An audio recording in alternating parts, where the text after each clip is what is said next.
بسم اللہ الرحمن الرحیم والفعل والتخلیق عبارتان عن صفت ازلیۃ تسمى بالتکوین وسیجیء تحقیقہ وعدل عن لفظ الخلق لشیوع استعمال فی المخلوق۔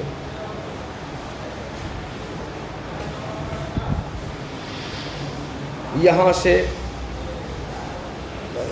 ساتویں صفت کو بیان کیا ہے۔ اللہ تعالیٰ کی ساتویں صفت تکوین ہے، اور تکوین کو فعل اور تخلیق سے تعبیر کی ہے۔ ساتویں صفت کون ہے؟ تکوین، اور تکوین کو فعل اور تخلیق سے تعبیر کیا ہے۔ تکوین کے معنی ایجاد کرنا۔ تکوین معنی کسی چیز کو عدم سے وجود میں لانا، کسی چیز کو نیست سے ہست کرنا، تو پردے عدم سے منشأ شہود میں لانا، یہ ہے تکوین کا معنی۔ تو تکوین بھی اللہ تعالیٰ کی صفت ہے۔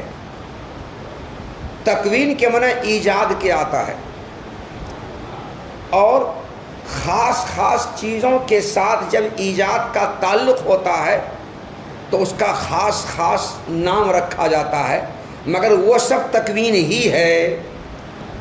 جیسے ایجاد کا تعلق رزق کے ساتھ ہونے سے اس کا خاص نام پڑا ایجاد کا معنی تکوین، تکوین کو ایجاد، تو ایجاد ہی کو تکوین کہا جاتا ہے۔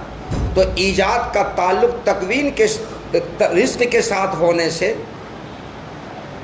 اس کا نام پڑا ترزیق۔ ایجاد کا تعلق صورت کے ساتھ ہونے سے اس کا نام پڑا، اس ایجاد کا نام پڑا تصویر۔ ایجاد کا تعلق حیات کے ساتھ ہونے سے اس ایجاد کا نام پڑا احیاء۔ ایجاد کا تعلق موت کے ساتھ ہونے سے اس ایجاد کا نام پڑا اماتت۔ تو یہ اماتت، احیاء، تصویر، ترزیق، یہ سب تکوین ہی ہے۔ تکوین کے معنی ایجاد۔ تو خاص خاص چیزوں کا ایجاد ہونے سے اس کا خاص خاص نام پڑ گیا، مگر سب کیا ہے؟ وہ تکوین ہی ہے، سب تکوین ہے۔ یہاں یہ کہتے ہیں کہ فعل اور تخلیق سے مراد اللہ کی ایک ایسی صفت ہے جو قدیم ہے۔ تو فعل اور تخلیق سے مراد اللہ کی قدیم صفت ہے، اور فعل اور تخلیق سے جو قدیم صفت مراد ہے اس قدیم صفت کا نام تکوین ہے۔ تو فعل اور تخلیق سے کیا مراد ہے؟ تکوین۔ کیا مراد ہے؟ تکوین۔ شاعر کہتے ہیں کہ فعل اور تخلیق سے مراد تکوین ہے۔ فعل اور تخلیق سے جو ازلی صفت مراد ہے وہ ازلی صفت کون ہے؟ تکوین۔ تو فعل اور تخلیق سے کیا مراد؟ تکوین۔ تو ساتویں صفت اللہ تعالیٰ کی تکوین ہے، جس کو موتن نے فعل اور تخلیق سے تعبیر کیا ہے۔ شاعر کہتے ہیں کہ تکوین کی تحقیق آگے چل کر انشاءاللہ تعالیٰ آئے گی، تکوین کی تحقیق آئے گی۔ شاعر رحمۃ اللہ علیہ موتن پر ایک اعتراض کر رہے ہیں، اور شاعر اس کو اعتراض کر کے جواب خود ہی دے رہے ہیں کہ موتن نے تکوین کی تعبیر فعل اور تخلیق سے کی، فعل اور خلق سے کیوں نہیں کی؟ خلق کے معنی ہی تو، خلق کے معنی بھی آتا ہے کسی چیز کو عدم سے وجود میں لانا۔ خلق کا معنی کیا ہے؟ ارے اللہ خالق ہے، خالق کا کیا مطلب ہے؟ عدم سے وجود میں لانے والا ہے۔ اللہ خالق ہے کا مطلب کیا ہوا؟ شیء معدوم کو پردے عدم سے منشأ شہود میں لانے والی اللہ تعالیٰ کی ذات، یہ ہے خالق کا معنی۔ تو خلق کے معنی بھی آتے ہیں عدم سے وجود میں لانا، اور تکوین کے معنی بھی عدم سے وجود میں لانا ہے۔ تو موتن نے تکوین کی تعبیر فعل اور تخلیق سے کرنے کے بجائے فعل اور خلق سے کیوں نہیں کی؟ کیونکہ خلق اور تکوین دونوں کا معنی ایک ہی آتا ہے۔ اللہ مکون ہے، اللہ خالق ہے۔ سمجھا سوال؟ اس کا جواب شاعر دے رہے ہیں کہ لفظ خلق مخلوق کے معنی میں استعمال ہوتا ہے۔ خلق مخلوق کے معنی میں استعمال ہوتا ہے۔ اجتمع خلق عظیم، کیا معنی ہوا؟ جب بڑا جلسہ ہوتا ہے، بہت بھیڑ رہتی، کیا کہتے ہیں وہاں؟ اجتمع خلق عظیم۔ یہاں خلق کس معنی میں ہے؟ اجتمع مخلوق عظیم۔ جی، تو خلق مخلوق کے معنی میں آتا ہے۔ تو اب اگر یہاں پر موتن کہہ دیتے تکوین کی تعبیر والفعل والخلق کہتے تو عوام کا ذہن اس طرف جاتا کہ فعل اور مخلوق اللہ کی صفت ہے، حالانکہ مخلوق حادث ہے اور اللہ کی صفت قدیم ہے، تو حادث کا اللہ کی صفت ہونا لازم آتا، جبکہ حادث اللہ کی صفت نہیں ہوتی۔ ارے مخلوق تو اللہ کی صفت ہے نا، اگر مخلوق حادث ہے تو ہم یہ کہتے ہیں کہ فعل اور مخلوق اللہ کی صفت ہے، تو مخلوق تو حادث ہے، تو حادث کا اللہ کی صفت ہونا لازم آتا، اور حادث اللہ کی صفت ہو نہیں سکتی ہے کیونکہ اللہ کی ذات کے ساتھ قائم ہوتی ہے، تو حادث کا اللہ کے ساتھ قائم ہونا لازم آ جائے گا، اور اللہ کے ساتھ حادث قائم ہو نہیں سکتا ہے۔ اس لیے فعل کے بعد انہوں نے خلق نہیں لایا، کیا لایا؟ تخلیق لایا، تاکہ خلق کے لانے سے کسی کا ذہن یہ نہ چلا جائے کہ اللہ کی صفت مخلوق ہے اور مخلوق حادث ہے، اللہ کے ساتھ حادث ہے۔ سمجھا جواب؟ والفعل والتخلیق، اور فعل اور تخلیق یہ 7ویں صفت ہے۔ ان دونوں سے مراد ایسی ازلی صفت ہے جس کا نام تکوین رکھا جاتا ہے، اور عنقریب تکوین کی تحقیق آگے آئے گی۔ اور موتن نے لفظ خلق سے عدول کر کے تخلیق لایا، کیوں؟ خلق کا استعمال مخلوق کے معنی میں شائع اور ضائع ہونے کی وجہ سے بہت استعمال ہوتا ہے، تو اگر مخلوق لے آتے تو لوگ کیا سمجھتے کہ مخلوق اللہ کی صفت ہے اور مخلوق حادث ہے، تو اللہ کی صفت حادث سمجھا آتا، حالانکہ حادث اللہ کی صفت نہیں ہے۔ اس لیے تخلیق نہیں لایا بلکہ کیا لایا؟ خلق نہیں لایا بلکہ تخلیق لایا۔ دیکھو ہم نے کیا کہا ابھی، تو ترزیق بھی تکوین ہی ہے، تصویر بھی تکوین ہی ہے، اماتت بھی تکوین ہی ہے، احیاء بھی تکوین ہی ہے، اذلال بھی تکوین ہے، افقار بھی تکوین ہے، اغناء بھی تکوین ہے، غنی بنا دینا، اذلال ذلیل کر دینا، اعزاز عزت بخشنا، یہ سب تکوین ہی ہے۔ تو خاص چیزوں کے ساتھ اللہ کے ایجاد کا تعلق ہونے سے خاص نام پڑ گیا، الگ الگ نام پڑ گیا، ورنہ وہ سب تکوین ہی ہے۔ یہ سارے ششم ہی کے طلباء ہیں، مگر خاص نام رکھنے کے سے سب خاص ہو گیا، یہ سعد ہو گیا، یہ فلاں ہو گیا، یہ چلا ہو گیا، مگر سب صالح پنجم کے طلباء ہیں، تو سب تکوین ہی ہے، مگر خاص نام پڑ گیا اس کا ایجاد کے ساتھ تعلق ہونے کی وجہ سے۔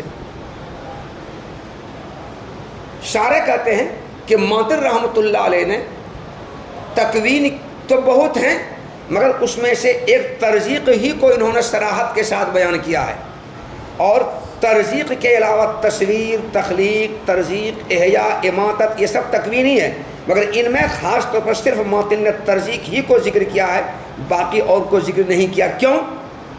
ارے تصویر بھی تو تکوین ہے، احیاء بھی تو تکوین ہے، اماتت بھی تو تکوین ہے، تخلیق بھی تو تکوین ہے، تخلیق کا ذکر کریے دیا ہے، اس کے علاوہ اذلال بھی تو تکوین ہے، افقار بھی تو تکوین ہے، اعزاز بھی تو تکوین ہے، اغناء بھی تو تکوین ہے، وغیرہ وغیرہ اور بھی تکوین ہے، یہ سب تکوین ہے، مگر ان تمام تکوینات میں سے صرف ایک تکوین ترزیق کو صراحت کے ساتھ ماتن نے ذکر کیا ہے۔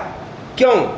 اس کا جواب دیتے ہیں کہ ماتن یہ کہنا چاہتے ہیں اور اشارہ کرنا چاہتے ہیں اس بات کی طرف کہ تخلیق، تصویر، ترزیق، احیاء، اماتت، اذلال، افقار، اغناء، یہ سب کے سب یہ تمام افعال جو اللہ کی جانب منسوب ہوتے ہیں، یہ سب کے سب اللہ کی حقیقی ازلی صفت ہے، اور سب اللہ کی ذات کے ساتھ قائم ہے، اور سبھی تکوین ہے۔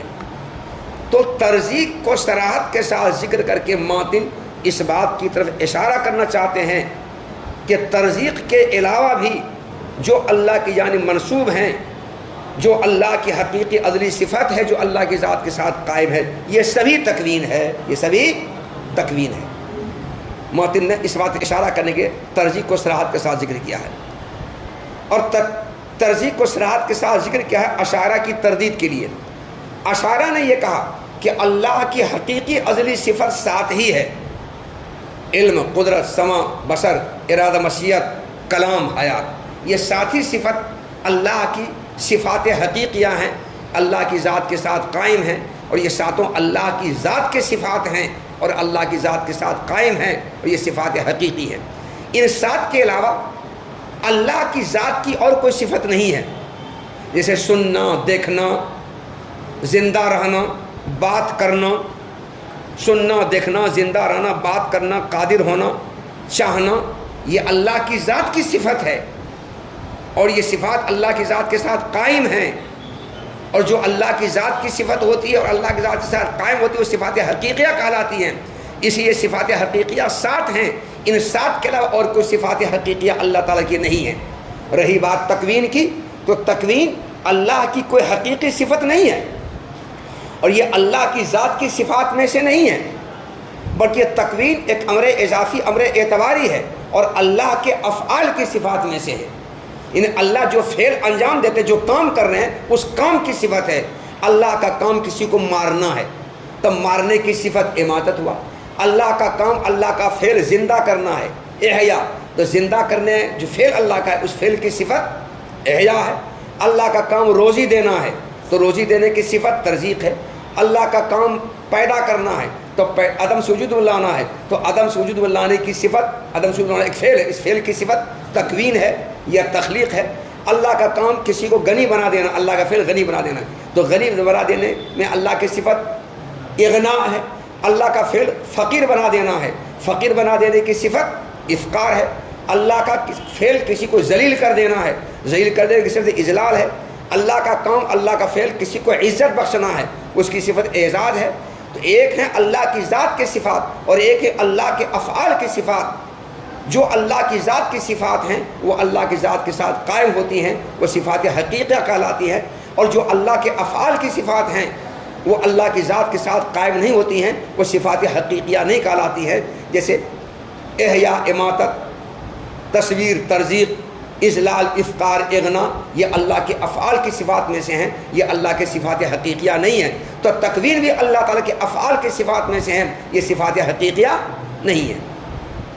صفات افعال وہ صفات کہلاتی ہیں جن کی نفی اللہ تعالیٰ سے کرنے سے اللہ تعالیٰ کے لیے کوئی نقص اور عیب لازم نہ آتا ہو۔ افقار، اغلال، اغنا، اعزاز کی نفی اگر کر دیں تو اللہ کے لیے کوئی عیب اور نقص نہیں ہے، کوئی عیب نقص نہیں ہے۔ مگر سمع اور بصر، قدرت، ارادہ، مشیت، کلام، حیات کی نفی کرنے سے اللہ کے نقص اور عیب لازم آئے گا۔ اللہ کا گنگا ہونا لازم آئے گا، اللہ کا مردہ ہونا لازم آئے گا، اللہ کا بہرا اندھا ہونا لازم وغیرہ وغیرہ۔ مگر افقار، اغنا، اذلال، ترزیق، تصویر کی نفی کر دینے سے اللہ کے لیے کوئی عیب اور نقص نہیں لازم آئے گا۔ تو صفات افعال وہ صفات کہلاتی ہیں جس کی نفی اللہ تعالیٰ سے کر دینے سے اللہ کے لیے کوئی عیب اور نقص لازم نہیں آئے گا۔ تو اشارہ یہ کہتے ہیں کہ صفات حقیقیہ اللہ تعالیٰ کی کل 7 ہی ہیں، اور 7 وہی جو گنایا ہم نے۔ رہی بات تکوین کی، تو تکوین اللہ کی صفات حقیقیہ میں سے نہیں ہے، بلکہ یہ اللہ کے افعال کی صفات میں سے ہیں، اور تکوین امر اضافی، امر اعتباری ہے۔ شارح رحمۃ اللہ علیہ نے جو بات کہی ہے، اشارہ کی بات نقل کی ہے، اشارہ کی اس بات کی تردید کے لیے موتن نے ترزیق کا لفظ آیا، اور ترزیق کا لفظ لا کر کے موتن نے اشارہ کیا اس بات کی طرف کہ اے اشاعرہ، آپ جیسا کہہ رہے ہیں ویسا بالکل نہیں ہے۔ آپ تکوین کو امر اضافی اور امر اعتباری مان رہے ہیں، اور یہ افعال کی صفات مان رہے ہیں۔ جی نہیں، یہ بات نہیں ہے۔ جس طرح وہ 7 صفات حقیقیہ ہیں اللہ کی ذات کی صفات میں سے ہیں، تکوین بھی اللہ کی ذات کی صفات میں سے ہیں، اور اس کی نفی اللہ تعالیٰ سے کرنے سے اللہ کے نقص اور عیب لازم آئے گا، یہ بھی صفات حقیقیہ میں سے ہے۔ تو ترزیق کا لفظ لا کر کے تردید کی ہے کہ ایسا نہیں ہے۔ اشارہ ترجیح کو کیا کہتے ہیں؟ صفات حقیقیہ میں سے نہیں بلکہ صفات افعال میں سے ہیں۔ کہتے ہیں نہیں، یہ بھی صفات حقیقیہ ہی میں سے ہیں۔ ترجیح کی روزی دینا، روزی تو ہم بھی دیتے ہیں، بچہ کو کھلاتے پلاتے ہیں، اور رازق مجازی، اللہ رازق حقیقی ہے نا، ہم بھی تو دیتے ہیں روزی، مگر احیا ہم بھی کرتے ہیں۔ ہاں، اشاعرہ افعال کی صفت شمار کرتے ہیں، اللہ کے فعل ہے، فعل کی صفت ہے یہ، اور اس کی نفی اللہ سے کر کے کوئی نقص لازم آئے گا، کوئی نقص۔ جیسے حیات کی نفی کرنے سے نقص، اللہ مردہ ہو جائے گا، مگر افقار کی یا اذلال کی یا احیا کی نفی کرنے سے کوئی نقص لازم نہیں آئے، کوئی نقص لازم نہیں ہے۔ ٹھیک، اللہ کی صفت ہے مگر اللہ کے کوئی نقص نہیں، کوئی عیب نہیں ہے۔ دیکھو، اور ترزیق اللہ کی مخصوص تکوین ہے، اس کی صراحت موتن نے اس بات کی طرف اشارہ کرنے کے لیے کی کہ تخلیق اور تصویر اور ترزیق اور احیا اور اماتت وغیرہ جیسے افعال جو اللہ تعالیٰ کی جانب منسوب ہیں، ان میں سے ہر ایک کا مرجع اللہ کی ایک حقیقی ازلی صفت ہے جو اللہ کی ذات کے ساتھ قائم ہے، اسی کا نام تکوین ہے۔ یہ سب تکوین ہے، ایسا نہیں جیسا کہ اشاعرہ نے کہا ہے کہ تکوین یہ اللہ کی امر اضافی اور اعتباری ہے، اور یہ تکوین اللہ کے افعال کی صفات ہیں، ایسا بالکل نہیں ہے۔ جس طرح سے یہ 7 صفات اللہ کی ذات کی صفات میں سے ہیں، تکوین بھی اللہ کی ذات کی صفات میں سے، اللہ کی افعال کی صفات میں سے نہیں ہے۔ ایسا بالکل نہیں جیسا کہ اشاعرہ نے کہا ہے کہ تکوین یہ اللہ کی صفت اضافی ہے اور اللہ کے افعال کی صفات میں سے ہیں، ایسا بالکل نہیں ہے۔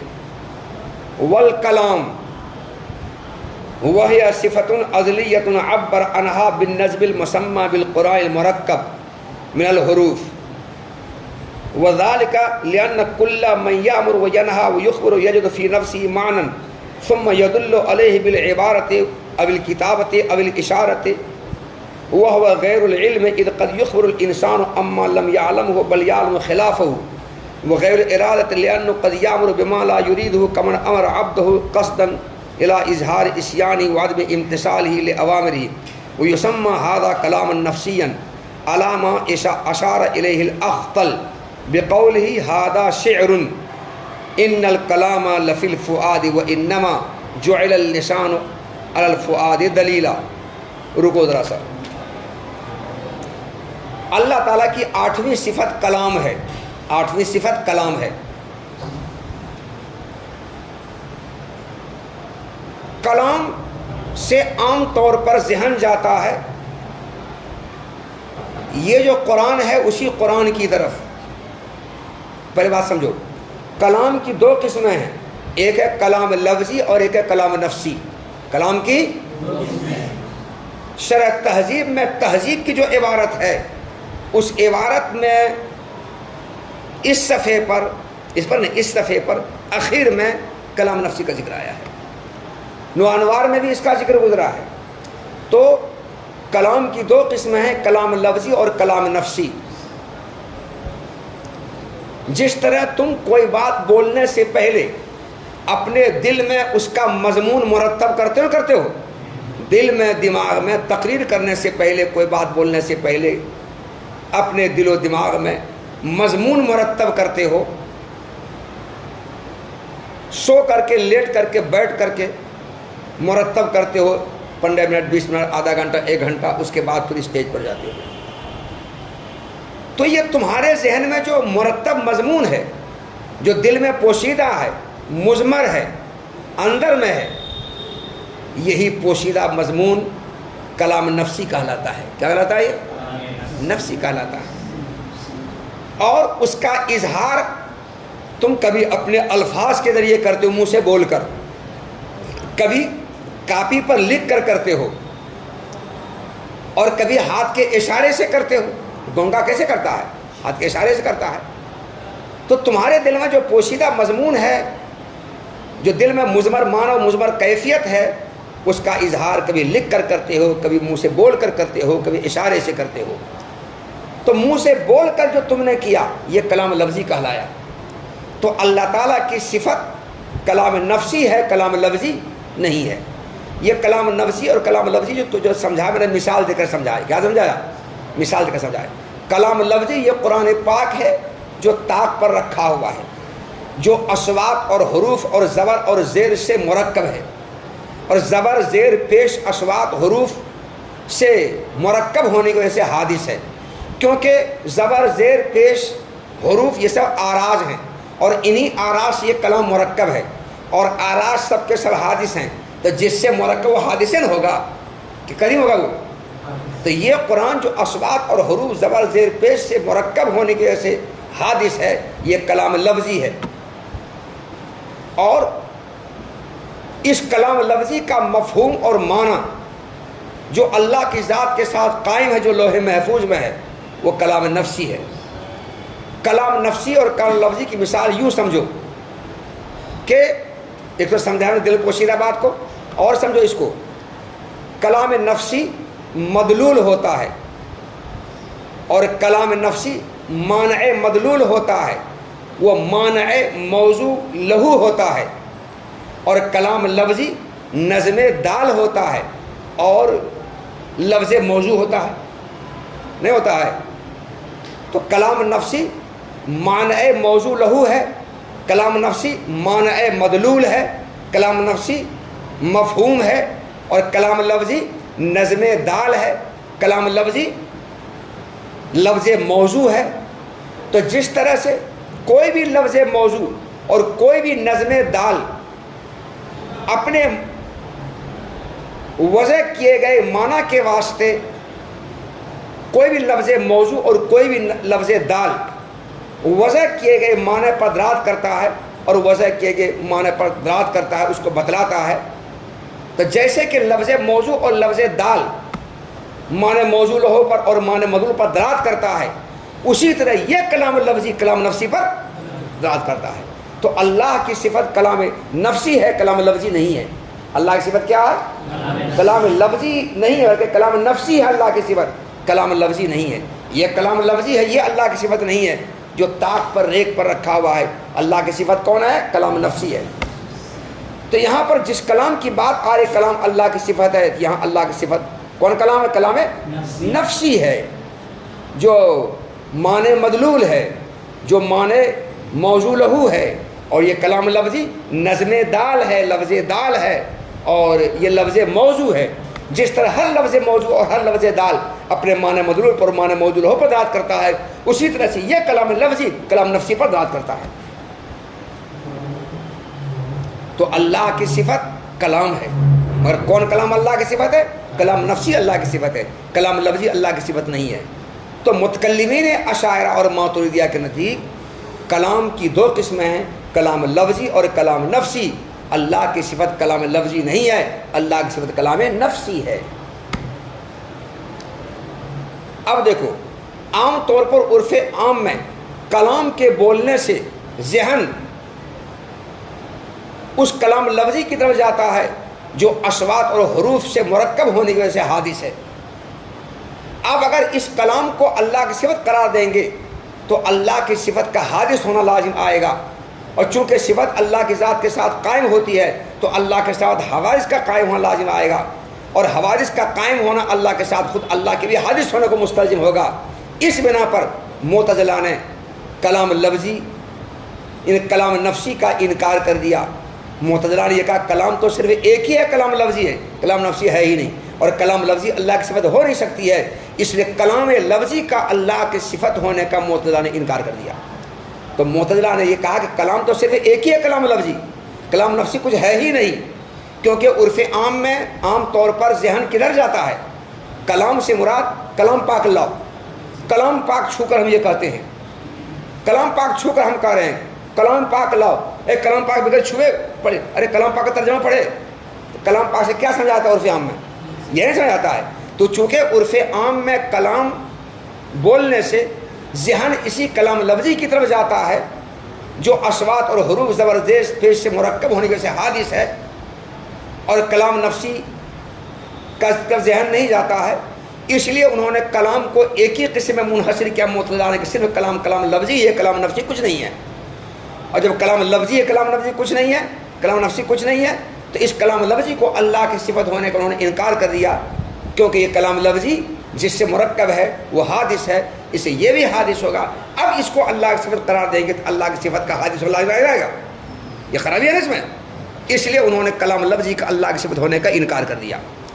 معتزلہ کے اس انکار کا جواب اشاعرہ نے یہ دیا کہ جناب کلام کی ایک ہی قسم نہیں ہے صرف کلام لفظی، بلکہ کلام کی دو قسمیں ہیں، کلام لفظی کلام نفسی، اور ہم اللہ کی صفت جو کلام قرار دے رہے ہیں وہ کلام لفظی قرار نہیں دے رہے ہیں بلکہ کلام نفسی قرار دے رہے ہیں۔ کلام نفسی کو اللہ کی صفت قرار دے رہے ہیں، اور کلام نفسی کو اللہ کی صفت قرار دینے سے کوئی استحالہ کوئی محال لازم نہیں آتا ہے، کیونکہ یہ معنی ہم نے حادث ہے، مگر وہ کلام نفسی جو اللہ کی ذات کے ساتھ قائم ہے، جو ازلی صفت ہے، وہ تو حادث نہیں ہے، وہ تو قدیم ہے، وہ اللہ کی ذات کے ساتھ قائم ہے، اور اس کا اللہ کی ذات کے ساتھ قائم ہونے سے اور اس کے قدیم ہونے سے کوئی استحالہ لازم نہیں آتا ہے۔ ہم اس کو تھوڑے ہم اللہ کی صفت قرار دے رہے ہیں، اگر اس کو اللہ کی صفت قرار دیتے تب بھلے آپ اعتراض کر دیں کہ اللہ کی صفت کا حادث ہونا لازم آ رہا ہے، اللہ کا محل حادث ہونا لازم آ رہا ہے، اور اللہ خود حادث ہونے رہے، تب آپ کہتے ہیں۔ ہم اس کو نہیں کہہ رہے، ہم تو اس صفت کو اللہ کی، اس کلام کو اللہ کی صفت قرار دے رہے جو کلام اللہ کی ذات کے ساتھ قائم ہے، جو کلام نفسی ہے، جو معنی مدلول ہے اور جو معنی موضوع ہو ہے، اس کو اللہ کی صفت قرار دے رہے ہیں۔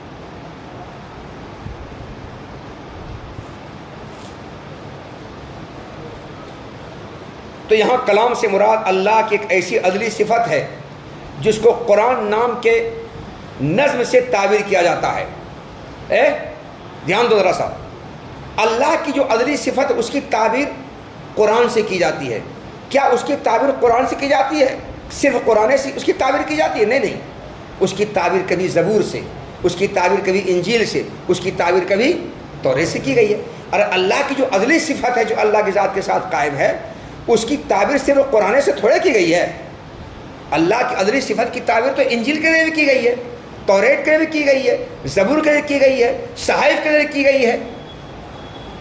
مگر اللہ کے جس ازلی صفت کو کلام کہا گیا ہے, اس کلام کی تعبیر اگر عربی سے کی جائے تو اس کا نام قرآن ہے.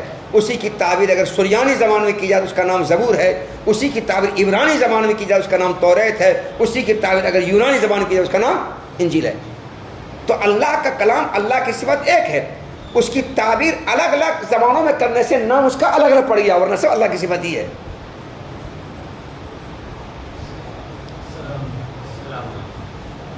کتاب دیکھو. اچھا, کلام کے اللہ کی صفت ہونے پر دلیل, یعنی کلام نفسی کے اللہ کی صفت ہونے کی دلیل, پہلی دلیل دے رہے ہیں. پہلی دلیل یہ ہے کہ کوئی بھی آدمی کسی کو حکم کرتا ہے, ہم تم کو کوئی حکم کریں یا کسی کام سے منع کریں یا ہم تم کو کسی بات کی خبر کریں, تو امر کرنے سے پہلے, نہیں کرنے سے پہلے, خبر دینے سے پہلے مامور بھی کے مضمون یا منہی عنہ کا مضمون یا مخبر عنہ کے مضمون کو ہم دل میں پالتے ہیں, مرتب کرتے ہیں, بساتے ہیں, سوچتے ہیں کہ کیا خبر دینا ہے, کیا روکنا ہے, کیا بتلانا ہے, کیا حکم دینا ہے. اور پھر اس پر اس کی تعبیر کبھی الفاظ و عبارات کے لیے کرتے ہیں, اس کی تعبیر کبھی ہاتھ سے لکھ کر کرتے ہیں, اس کی تعبیر کبھی اشارے سے کرتے ہیں, کیسے کرتے ہیں.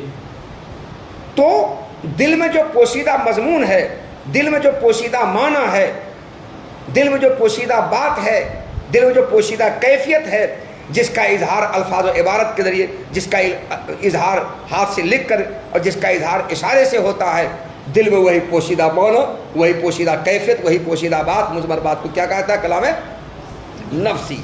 تو ہر آدمی امر کرنے سے پہلے, نہیں کرنے سے پہلے, خبر دینے سے پہلے دل میں ایک پوشیدہ اور مضمر مضمون کو بساتا ہے. اسی مضمر اور پوشیدہ مضمون کو کیا کہتا ہے کلام نفسی. تو کلام نفسی کے ثبوت پر یہ دلیل ہوئی.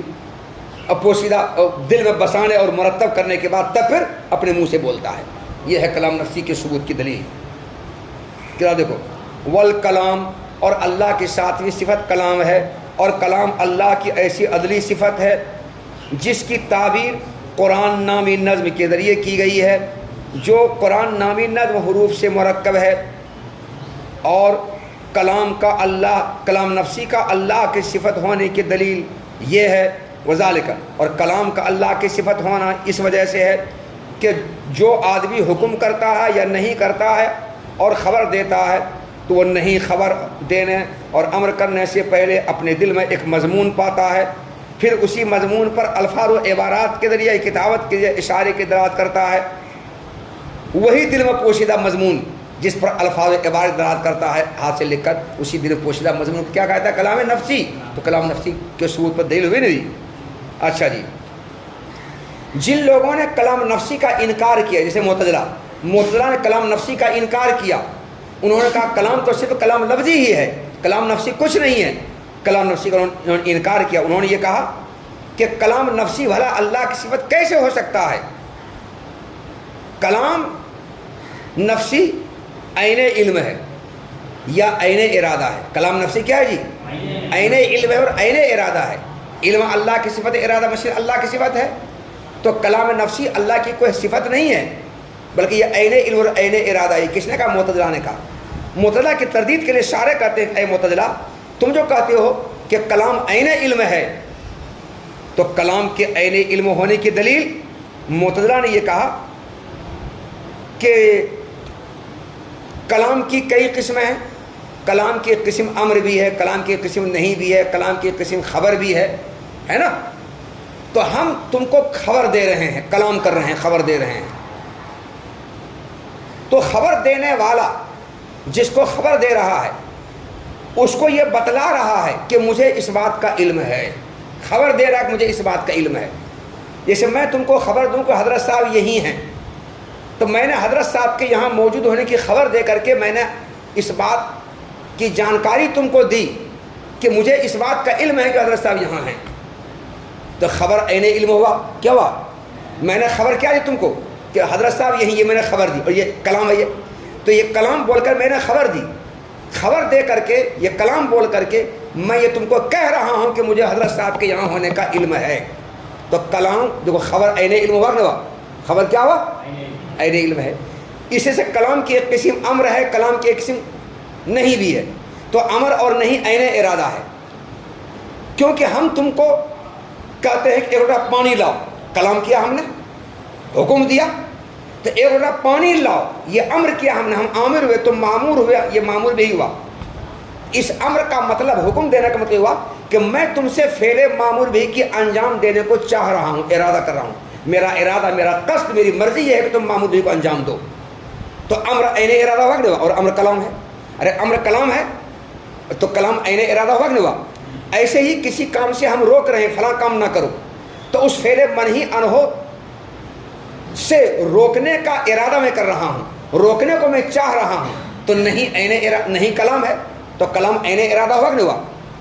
تو فعل معمور بھی کا حکم دے کر کے مخاطب سے, معمور سے, معمور بھی کی انجام دہی کو ہم چاہ رہے ہیں. فعل منہی عنہ سے روک کر فعل منہی عنہ سے رکنے کا مطالبہ کر رہے ہیں, ہم چاہ رہے ہیں کہ تم رکو اس سے. تو نہیں بھی عین, نہیں جو کلام ہے اور امر کلام ہے, یہ عین ارادہ ہوا, عین ارادہ ہوا. تو نہیں اور امر یہ دونوں کلام ہے, تو کلام عین ارادہ ہوا. تو کلام یا تو عین علم ہے یا کلام عین ارادہ ہے. علم اور ارادہ سے ہٹ کر کے کلام کچھ نہیں ہے. کلام لفظی یا کلام نفسی کچھ نہیں ہے. یہ معتزلہ نے کہا. اس معتزلہ کا جواب دینے کے ساتھ آپ نے یہ جو کہا کہ کلام لفظی کا وجود, کلام لفظی اللہ, کلام نفسی اللہ کی صفت نہیں ہے, بلکہ جو کلام نفسی اللہ کی صفت آپ قرار دے رہے ہیں وہ کلام نفسی عین علم عین ارادہ ہے. یہ کہنا آپ کا صحیح نہیں ہے. کلام نفسی عین علم نہیں اور عین ارادہ نہیں ہے, کیونکہ آدمی کبھی کبھی کلام کے ذریعے جو خبر دیتا ہے تو اس خبر دینے میں کبھی مخبر عنہ کے خلاف کا علم ہوتا ہے. جیسا کہ اخبار کاذبہ میں جھوٹی خبر اگر کوئی دے, تم جھوٹی خبر دو, تو اس خبر کا تم کو علم ہوتا ہے کہ اس خبر کے خلاف کا علم ہوتا ہے. تو یہ کہنا کہ کلام کی قسم خبر ہے اور خبر عین علم ہے, کلام عین علم کہنا غلط ہے. اگر کلام عین علم ہوتا تو ہر خبر علم ہوتا, حالانکہ ہر خبر علم نہیں ہوتی ہے, بلکہ خبر کبھی کبھی خبر کے خلاف کا علم ہوتا ہے. جیسا کہ اخبار کاذبہ میں ہوتا ہے کہ جس کی خبر دی جا رہی ہے وہ اس کا علم نہیں بلکہ اس کے خلاف کا علم ہوتا ہے. جھوٹی خبر دے رہا اس کا علم اس کو نہیں بلکہ اس کے خلاف کا علم ہوتا ہے. پتہ ہوتا ہے.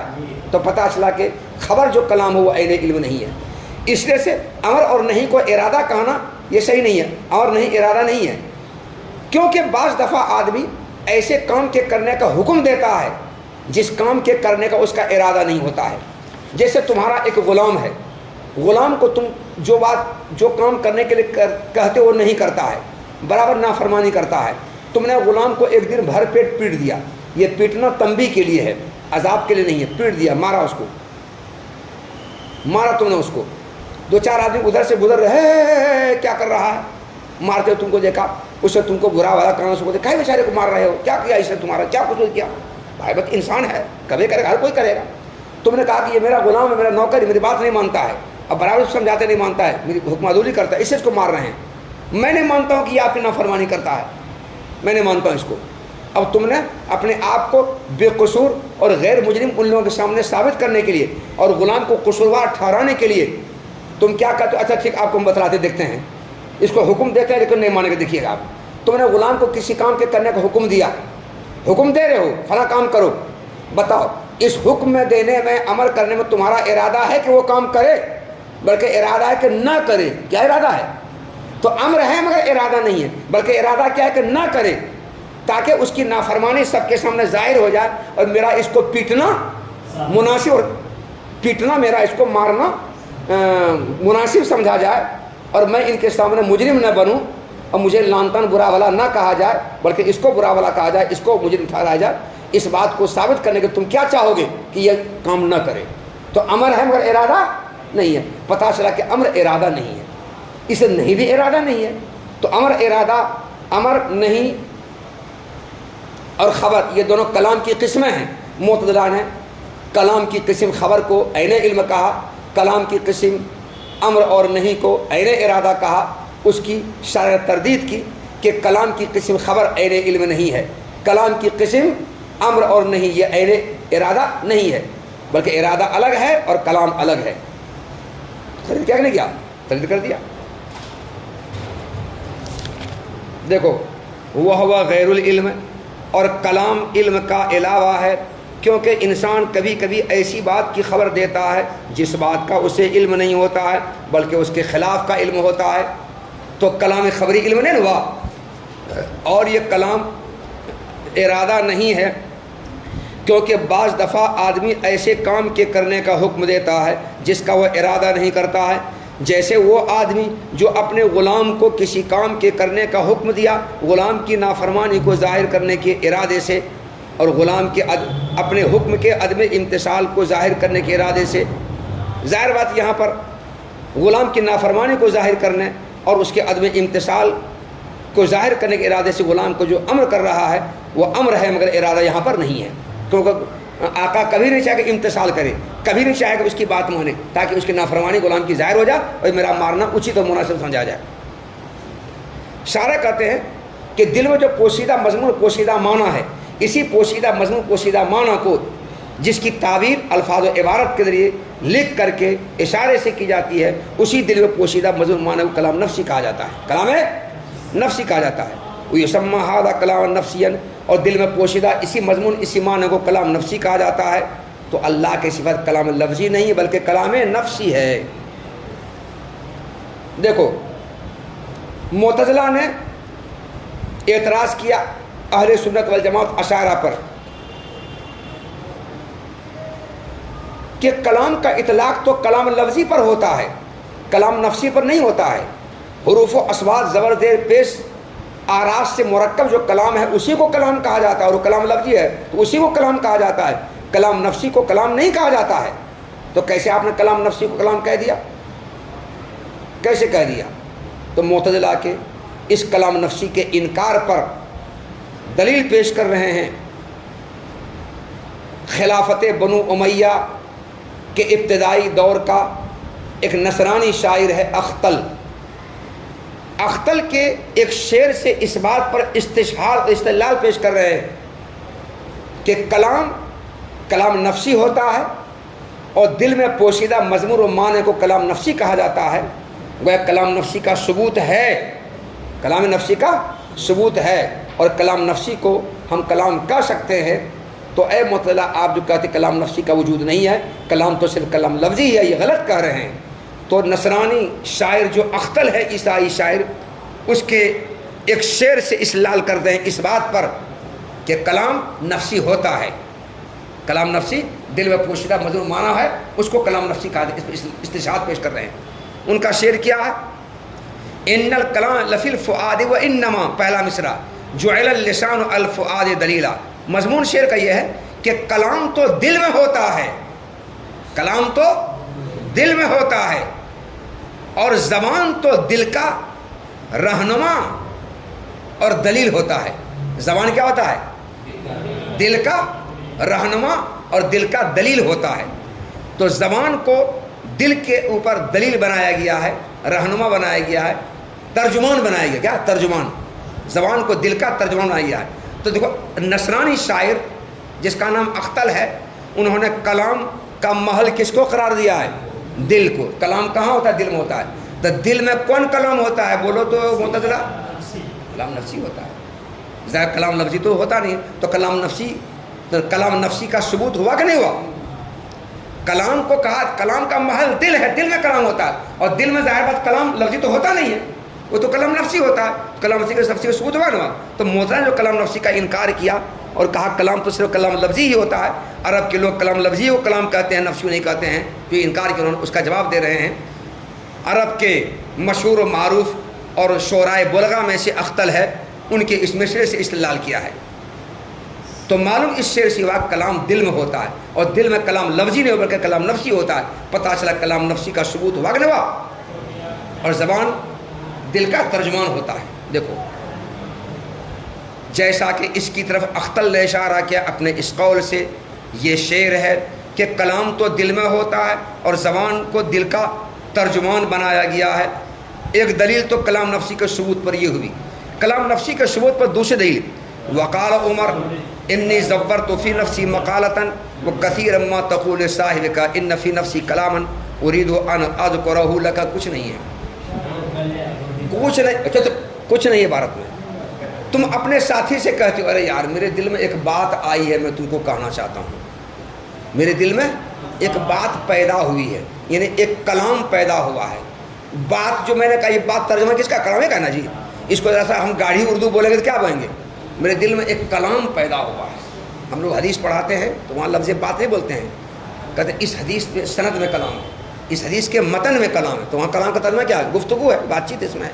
اس حدیث کی سند میں، اس حدیث کے متن میں کلام ہے، گفتگو ہے. ہم کریں گے آگے چل کر کے، بات ہے، لفظ کلام ہے وہاں بولتے ہیں، بات نہیں بولتے ہیں وہاں تو، گفتگو نہیں بولتے ہیں. چونکہ یہی چلا آ رہا ہے گاڑی، وہاں تو گاڑی اردو بولنا ہے، ایسی آسان اردو وہاں نہیں بولنا. اس کا جو معیار ہے تو معیار سے گر کر نہیں بولیں گے، معیار اس کا ہے نا اپنا. تو خیر باجی وہاں کی تحقیق الگ ہے، یہاں کی تحقیق الگ ہے. اب سال دوم کے لڑکے کو ہم پڑھائیں گے تو اس کا معیار الگ نہ ہوگا، بہت نیچے معیار اس کا ہوگا. ٹھیک، تمہارا معیار بہت بلند ہے جی، تم بہت اونچے لوگ ہو. تو تم کہتے ہو یار میرے دل میں ایک بات پیدا ہوئی ہے، میں تم سے بولنا چاہتا ہوں، میرے دل میں ایک کلام پیدا ہوا ہے، میں تم سے تذکرہ کرنا چاہتا ہوں. بولو بولو بولو. نہیں بولے تمہارے پر بھروسہ نہیں ہے. ارے بول بول یار بول بولو، ایک بار بھروسہ نہیں ہے، تم چٹا ہو بلاؤ تم نہیں کرو، بھروسہ نہیں ہے، تم بول دو. اب وہ اصرار بڑھتا جا رہا ہے، اصرار بڑھتا جا رہا ہے. اب بولنے کا ارادہ تمہارا تو ہے ہی ہے، مگر اس کو تم ایسے ایسے کر رہے ہو. اچھا اب تم اس کو بولتے ہو، جو کچھ تمہارے دل اس کو بولتے ہو. تو دیکھو دل کا، کلام کا محل کون ہوا، دل. تم نے جو کہا کہ میرے دل میں ایک بات پیدا ہوئی ہے، آئی ہے اور تم سے بولنا چاہتا ہوں، تو بات اور کلام کا محل کہاں ہے، دل ہے. تو دل میں جو بات پیدا ہوئی ہے، کیا وہ باتیں لفظی ہے کیا، کہ باتیں مانوی ہے نا، وہ باتیں نفسی ہے نا وہ، ارے کلام نفسی ہے نا وہ. تو کلام نفسی کا ثبوت ہوا کہ نہیں ہوا، ہو گیا. کیا اس میں تم نہیں چھوڑ دیجیے، کیا اس میں کچھ ہے، کوئی بھاری ہے، یہ بہت آسان ہے. دیکھو کتاب. اچھا اس کے علاوہ ایک تیسری دلیل کلام نفسی کے ثبوت پر، رسول اللہ صلی اللہ علیہ وسلم، نہیں اس میں کچھ نہیں، کوئی حدیث واقعہ آئی ہے. رسول اللہ صلی اللہ علیہ وسلم کے انتقال ہو گیا، وصال ہو گیا، تشریف لے گئے. ابھی آپ صلی اللہ علیہ وسلم کی لاش رکھی ہوئی ہے، ناش مبارک رکھی ہوئی ہے.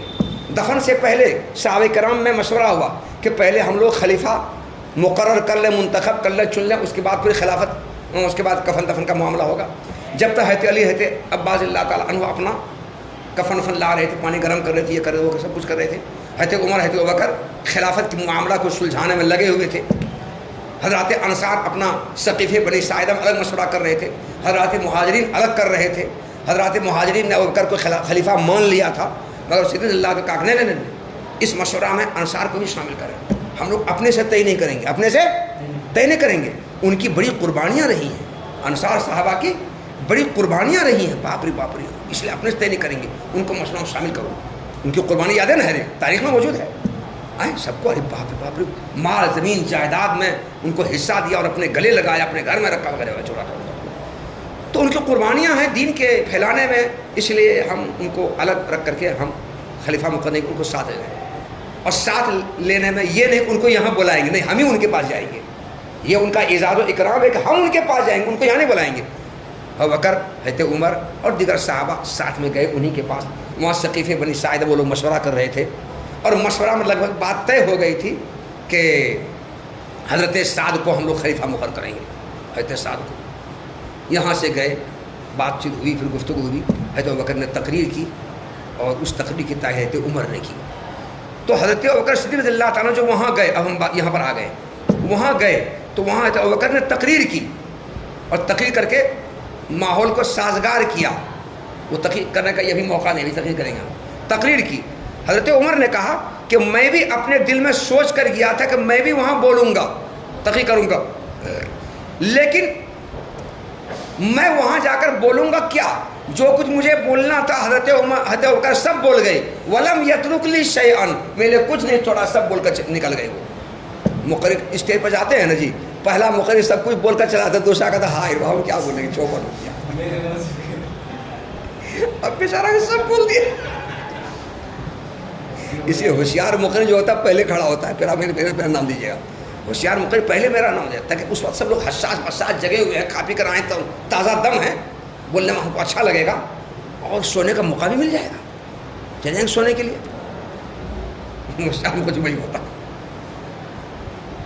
تو حضرت عمر فرماتے ہیں زورت فی نفسی مقالتن، زورت فی نفسی مقالتن. اس کے بعد اگلا ٹکڑا ہے ولم یترک لی شیئن، ولم یترک لی ابو بکر، ولم یترک ابو بکر لی شیئن، ولم یترک لی ابو بکر شیئن، ایسے کچھ ہے حدیث کے الفاظ ہیں. ابو بکر نے میرے کچھ نہیں چھوڑا. تو دیکھو حضرت عمر نے جو فرمایا زورت فی نفسی مقالتن، میں نے اپنے دل میں ایک کلام کو سجایا. تو دل کلام کو کہاں سجایا؟ دل میں. تو دل میں کون کلام لفظی ہوتا ہے، کلام نفسیاً ہوگا تو کلام نفسی کا ثبوت ہوگا کہ نہیں ہوا؟ تو کلام نفسی کے ثبوت پر یہ دو دلیلیں ہوئی جو میں نے بیان کیا کتاب دیکھو.